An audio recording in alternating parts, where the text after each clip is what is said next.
दीपक जी फिरोजाबाद। श्री हरिवंश। श्री हरिवंश महाराज जी तन मन धन से तो कह देते हैं कि श्री जी हम आपके हैं, हृदय में कुछ और चलता रहता है महाराज जी, ऐसे में ईमानदारी से नहीं हो पाते।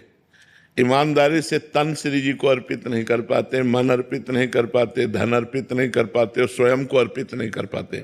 पर एक जगह तो अर्पित हो गया, वाणी एक अंग शुरू हुआ ना।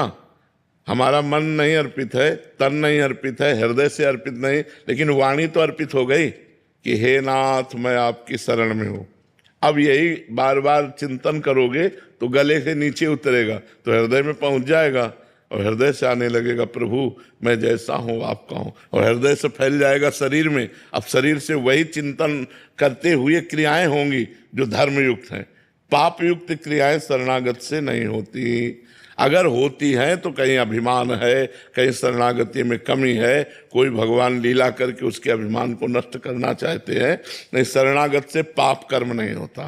तो गुरु जी जैसे नाम भी चल रहा है और श्री जी से मन तन से बोलते हैं, पर अंदर जब विषय चिंतन चलता है नीचे तो वो यही जलन उसे भस्म कर देगी, यही जलन उस विषय चिंतन को भस्म कर देगी। लेकिन लॉन्ग टाइम तक नाम जपना होगा, दीर्घ काल तक, बहुत लंबे समय तक, तब ठीक हो जाएगा। जन्म जन्मांतरों के हमारे हृदय दोष भरे हुए हैं, वो ऐसे 2-4 माला से नहीं जाने वाले।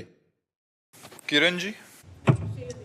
श्री हरिवंश महाराज जी आपके चरणों में कोटि कोटि प्रणाम। महाराज जी आपके एवं सत्संग की कृपा प्रसाद से ये ज्ञात हुआ कि अंतःकरण की मलिनता एवं देहाभिमान गलित हुए बिना प्रिया प्रीतम की प्राप्ति संभव नहीं है। ये दोनों ही गुरु चरणों में समर्पित हुए बिना संभव नहीं है। क्या गुरुदेव भगवान देहाभिमान मिटाने के लिए कोई विधान करते हैं अथवा हेतु की कृपा से इससे बलात् गुरुदेव के चरणों में?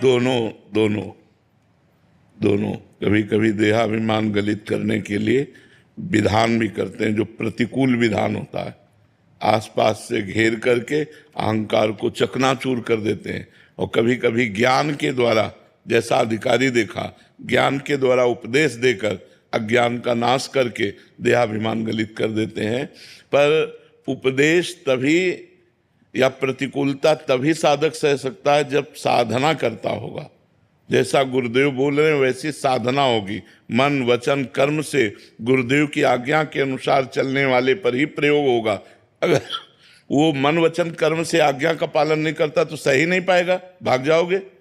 जरा सी प्रतिकूलता हुई तो आप भाग खड़े होगे। और अगर आप परमार्थ के पथिक हो तो आपको लगेगा कि है प्रतिकूल बात लेकिन कोई मंगल विधान है।